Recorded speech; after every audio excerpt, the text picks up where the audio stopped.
César Asa.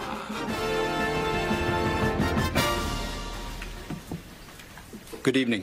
Buenas noches. Hoy se reveló una imputación acusando a Donald Trump de conspiración para defraudar a los Estados Unidos, conspiración para privar de derechos a los votantes y conspiración e intento de obstruir los procedimientos oficiales. El ataque al Capitolio de nuestra nación, el 6 de enero del 2021, fue un ataque sin precedentes a la sede de la democracia estadounidense. Como se describe en la acusación, fue alimentado por mentiras del acusado, dirigidas a obstruir una función fundamental del gobierno de los Estados Unidos, el proceso de la nación de recopilar, contar y certificar los resultados de las elecciones presidenciales. Entretanto, debo enfatizar que la acusación es solo una alegación y que el acusado debe ser presunto inocente hasta que se demuestre culpable, más allá de una duda razonable en un tribunal de derecho. Bueno, esta es la primera vez que esto ocurre con un expresidente o con un presidente de los Estados Unidos, en este caso un expresidente. Tenemos para esta noche a Marily Cancio, abogada y analista republicana, y al doctor Rafael Peñalver, abogado y analista independiente. Muchas gracias por estar con nosotros esta noche. Gracias. Muchas gracias. Vamos a, en el caso mío, como conductor del programa, a ser muy cuidadoso en especificar y no especular. No, ustedes son dos abogados prestigiosos que no van a caer en eso, pero en el caso mío tengo que cuidarme como debemos cuidarnos todos los periodistas en estos momentos históricos que está viviendo la nación.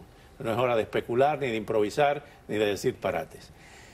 El acto de conspiración, el cargo de conspiración, vamos a definirlo, es el acto de dos o más personas que están de acuerdo y planean cometer un crimen juntos o por separado, en este caso, contra los Estados Unidos. Marily, vamos a comenzar contigo recordando los 4 cargos que se han señalado en la tarde de hoy por el fiscal Jack Smith. Dice el fiscal especial: conspiración para defraudar a los Estados Unidos, conspiración para obstruir un acto oficial, obstrucción e intento de obstruir un acto oficial y conspiración contra los derechos de otros.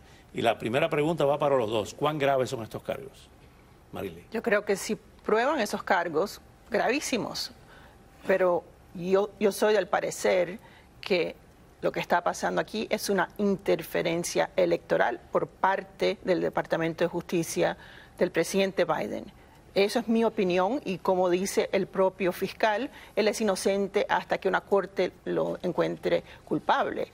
Pero lo que sabemos es, lo que pasó el 6 de enero, yo soy la primera que estuve aquí y te dije, todos los que invadieron el Capitolio cometieron un crimen, que sean encontrados culpables, perfecto. Pero de ahí, entonces, a probar que el presidente Trump fue el que conspiró con alguien para que eso ocurriera, yo creo que no van a poder encontrarlo culpable. Doctor Peñalver, la misma pregunta. ¿Cuán graves son estos cargos? Extremadamente graves para el acusado y aún más grave para la nación norteamericana, que por primera vez se encuentra en una situación donde un expresidente es acusado básicamente de intentar un golpe de Estado. Esto es una conspiración para parar el acto cumbre de la democracia americana, que es la certificación del ganador de la elección presidencial. Y se trató de parar ese acto de la certificación el día 6 de enero para ver si el expresidente Trump podía maniobrar y seguir poniéndole presión a los oficiales de los distintos estados, específicamente los estados de Pensilvania, de Michigan, de Arizona y de Georgia, para que cambiaran los electores de esos estados y impusieran electores que favorecieran al expresidente Trump en lugar de los electores que ganaron el voto popular, que fue el presidente Biden. Un día triste para la nación norteamericana, pero al mismo tiempo un día de reafirmación de la democracia, que nadie es sobre la ley y que al final la voz de los electores, la voz de los votantes es la que cuenta en este país. Seguimos con los hechos concretos. ¿Qué más incluye la acusación?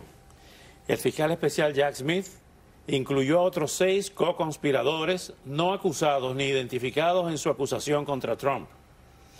Entre esas 6 personas hay 4 abogados anónimos que supuestamente ayudaron a Trump en su esfuerzo por subvertir los resultados de las elecciones del 2020. También se incluye a un funcionario anónimo del Departamento de Justicia que intentó utilizar el Departamento de Justicia para abrir investigaciones falsas de delitos electorales e influir en las legislaturas estatales con denuncias falsas deliberadas de fraude electoral. Fin de la cita. Pero cuando dicen que no son coacusados, ¿qué quiere decir eso? O sea, que lo que se está buscando es que ellos testifiquen contra el presidente Trump. Claro, eso es lo que está pasando. Solamente han nombrado al presidente Trump, pero no puede haber una conspiración sin haber una otra persona. Entonces, a todos ellos le están diciendo, o nos ayudas, o hablas contra el presidente, o te vamos a acusar a ti también. Y nadie quiere tener un problema con los fiscales federales de este país. Pero eso es lo que estamos viendo. Si no tuviéramos elecciones el año que viene, si Trump no fuera el que estuviera liderando el Partido Republicano en las encuestas, no estaríamos donde estamos. Han tratado en Nueva York, han tratado en la Florida, ahora en Washington, y la próxima vez que vuelva aquí vamos a estar hablando de Georgia, porque no van a parar hasta que el presidente o diga, me salgo, voy a negociar, que conociendo al presidente no lo va a hacer, pero si lo hiciera, es lo que quieren. Salte de la contienda y vamos a negociar. Yo discrepo de esa opinión en el sentido de que estamos hablando aquí de lo más sagrado que tiene la nación norteamericana, que es una elección. La santidad de la elección, la santidad del voto. La fiscalía, la obligación de la fiscalía es cuando alguien trata de interrumpir ese proceso, si alguien trata de dar un golpe de Estado y quedarse en el poder, si no lo paras, se convierte en modus operandi. Trump ha puesto a este país en una situación que pierde Estados Unidos si se permite que esto salga desapercibido, y pierde Estados Unidos si se encausa al expresidente, porque estamos perdiendo la estabilidad política que caracterizaba a este país. Hay una serie de leyes que no existen ante estos casos. Por ejemplo, que no están en la Constitución ni siquiera. ¿Qué se hace con un candidato a la presidencia de los Estados Unidos si gana y está preso y cae preso antes de las elecciones? Puede seguir siendo presidente de Estados Unidos, puede ser juramentado y puede servir atrás de la cárcel. O se puede perdonar, si son cargos federales. Pero eso lo va a decidir la Corte Suprema, si se autoperdona. Si se autoperdona para cargos federales. Cargos estatales no tiene ese poder de autoperdonarse, pero puede seguir siendo presidente. Es increíble. Esto es una telaraña. Tiene toda la razón. Esto es una telaraña tremenda. Tienes toda la razón. Esto es increíble. Esto es un empantanamiento. Es un pantano donde el cual nunca se contempló que un expresidente estuviera en esta situación. Nunca se contempló. La Constitución está silente al respecto. Por lo tanto, podemos ver el caso aquí, que lo que quiere Trump que se posponga el juicio hasta después de las elecciones. ¿Para qué? Para que si él gana, entonces decirle al Departamento de Justicia, abandona este caso y no vayas en contra de mí. Eso puede hacerlo en los casos federales, no lo puede hacer en el caso estatal. En el caso de que ganara la elección y todavía no se hubiese celebrado el juicio, entonces puede abandonar el caso. Si hubiera sido convicto, si el juicio se celebra antes de la elección y fuera convicto, entonces él cree que él se pueda autoperdonar, cosa que yo no creo que la Constitución le dé ese poder. Pero esa decisión nunca se ha tomado, eso llegará a la Corte Suprema de los Estados Unidos. Otra parte aquí a citar. Los fiscales federales aseguraron en su acusación, otra parte de la acusación, que el entonces presidente Trump estaba decidido a permanecer en el poder después de perder las elecciones del 2020. ¿Esto era un intento de golpe de Estado? Si fuera verdad, sí, pero el presidente de Estados Unidos se fue el día que nombraron a Biden.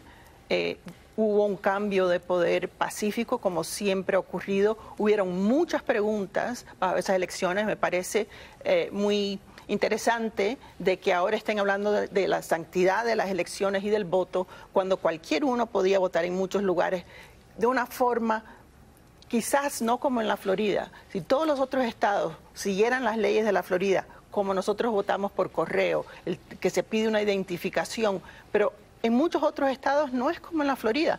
Nosotros sí queremos proteger el voto. Pero Marily, el mismo Bill Barr, que era el ministro de Justicia del presidente Trump, dijo, no hay evidencia de que ha habido fraude que cambie el resultado de las elecciones. Correcto, pero lo que te estoy diciendo es que la forma de votar no se puede probar un fraude cuando no se saben cuántas personas tenían derecho a votar y cuántas votaron al final. Y lo que sí quisiera es que las próximas elecciones fueran más seguras, más transparentes de como lo tenemos en el estado de la Florida. No creo que sea justo que el mandatario de Estados Unidos, que está el responsable por mantener la dignidad y la seriedad de las elecciones, sea el que esté defraudando al pueblo norteamericano, y eso es lo que dice este encauzamiento, mintiéndole al pueblo americano, diciéndole que hubo fraude en las elecciones, cuando no ha podido comprobar los más, que presentó 60 casos ante distintos jueces, muchos de ellos nombrados por el propio expresidente Trump. Y en ninguno de los casos pudo comprobar un elemento de fraude. Marquen la página porque seguimos con ustedes en el próximo segmento. Al volver, ¿qué pasaría si hoy se realizaran las elecciones presidenciales? A medida que avanza la campaña, las encuestas perfilan al exmandatario Donald Trump como el principal republicano que podría disputarle el cargo al presidente Joe Biden. Lo vemos al regreso.